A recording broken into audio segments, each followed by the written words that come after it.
La nuit, juste avant d'écrire ce pitch, j'ai fait un rêve où je marchais sur un lac glacé, un beau lac calme, comme on peut les imaginer au Canada en hiver. Je me sentais emplie d'une grande sérénité. Et au moment où je me retournais pour rejoindre le rivage, eh bien, le lac commençait à se morceler autour de moi, à fondre. Et je me retrouvais tout d'un coup sur un îlot de glace. Et je savais que je ne pouvais plus rejoindre le bord parce que l'eau serait trop froide pour ça. Alors, dans ce rêve, j'ai rêvé de froid, mais j'aurais pu tout aussi bien rêver de méga-feux, dont on nous parle énormément en ce moment. Les méga-feux d'Australie, les méga-feux d'Amazonie, les méga-feux de Sibérie, d'Afrique centrale, qui se multiplient. Et je ne sais pas vous, mais moi, j'évite de trop penser à ces méga-feux parce qu'ils me rendent terriblement triste. Et en fait, je préfère sublimer et canaliser cette tristesse pour la transformer en joie, et ça décuple mon envie d'agir.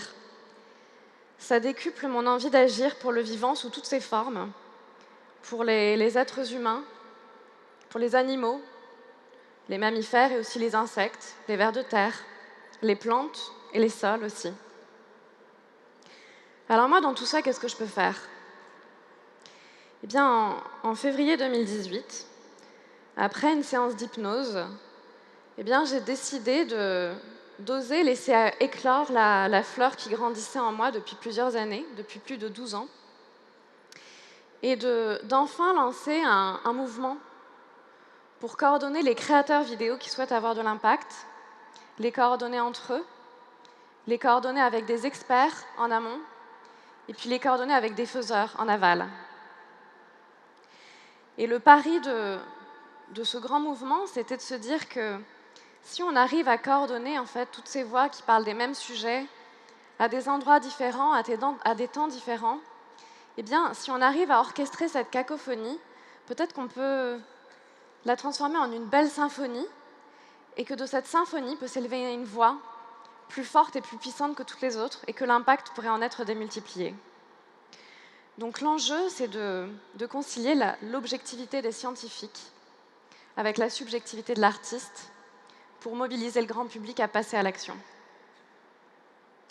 Le 3 juin 2018, j'ai commencé par rassembler une quinzaine de créateurs vidéo. Je les appelle comme ça pour ne pas les appeler des youtubeurs parce qu'ils n'aiment pas ça.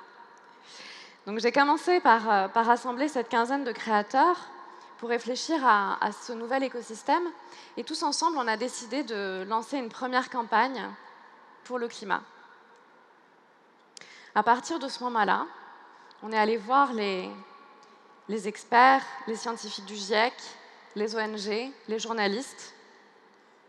Et à partir de cette campagne-là, est née donc la première campagne « On est prêt à agir pour le climat ». Et en fait, l'idée de cette première campagne, qui a débuté en novembre 2018, c'est que pendant 30 jours, chaque jour, on proposait, via un créateur, un geste aux communautés de tous les autres créateurs pour le climat. Le premier jour, on vide nos boîtes mail parce que Internet est l'équivalent du 6e pays au monde en termes d'empreinte numérique. Le deuxième jour, on adopte une gourde. Et ainsi crescendo jusqu'au défi final, dont vous avez peut-être entendu parler, qui s'appelle l'affaire du siècle,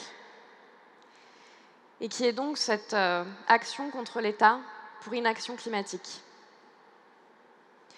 Grâce à la fédération de tous ces artistes, qui au départ étaient 15 et à la fin étaient plus de 120, on a pu toucher des millions de personnes via les réseaux sociaux et via les médias, et c'est devenu la plus grande pétition française avec 2,3 millions de signatures.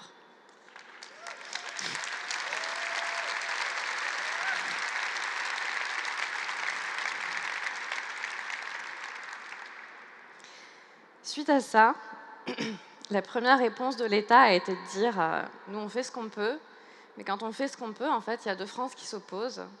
Il y a d'un côté les écolos, l'affaire du siècle, certes, maintenant on peut commencer à se compter, vous êtes 2,3 millions.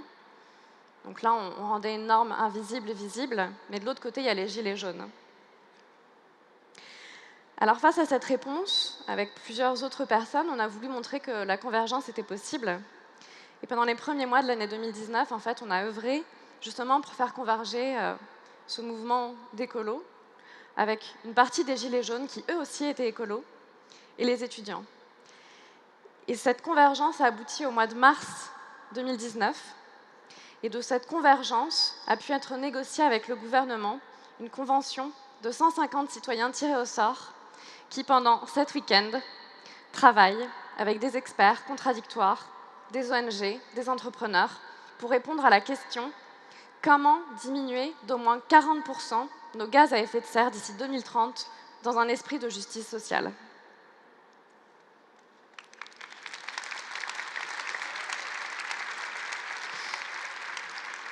Ils remettront leur proposition de loi, de mesures réglementaires et de référendum début avril au président de la République.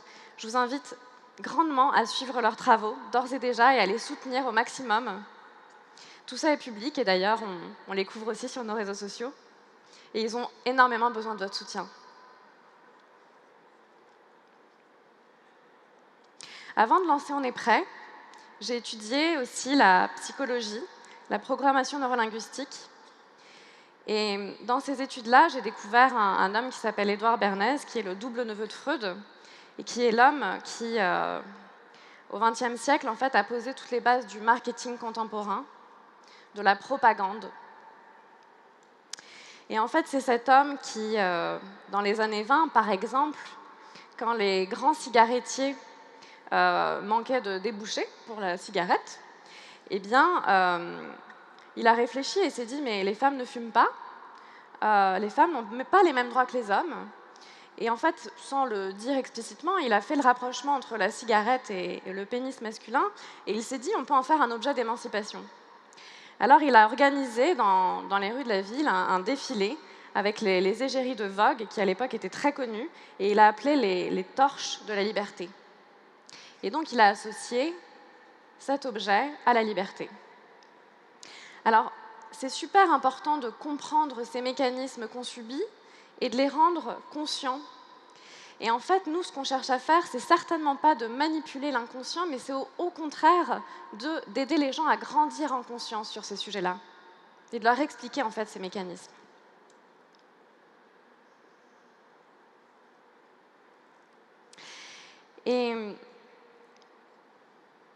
Et en fait, les campagnes peuvent certes être très puissantes, mais ce sont des temps forts qui ne peuvent être que rares.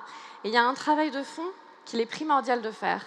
Il y a un travail de fond qu'il est primordial de faire pour comprendre notre propre fonctionnement et pour, en fait, coordonner les acteurs de toute la société autour d'un nouveau projet de société. Et il est primordial, en réalité, d'imaginer ce nouveau projet de société afin de pouvoir commencer à le faire exister et de permettre cette phase de processus de deuil qui permet de passer d'un monde à l'autre. Et donc, en fait, ce nouveau projet, on est en train de le mettre en place avec l'ADEME, avec Spark News. Et il s'agit de permettre à tous les acteurs culturels qui le souhaitent, les artistes, les éditeurs de BD, les patrons de chaînes, les producteurs de films de cinéma, les musiciens, eh bien, en fait, il s'agit de leur apporter de l'accompagnement en les mettant en contact avec les experts dont ils ont besoin et les sujets qu'ils ont envie de porter en conscience. Alors, pour conclure ce talk, j'ai envie d'emprunter une phrase de nos amis de l'Institut des Futurs Souhaitables. Et cette phrase dit: « Ce n'est pas la fin du monde, mais c'est la fin d'un monde. » Et moi, je suis profondément convaincue que c'est l'opportunité de créer ensemble un nouveau monde qui nous permettra de nous reconnecter les uns aux autres, qui nous permettra de nous reconnecter au principe du vivant, et qui nous permettra de nous reconnecter à notre propre nature. Merci à tous par avance et merci pour la vie.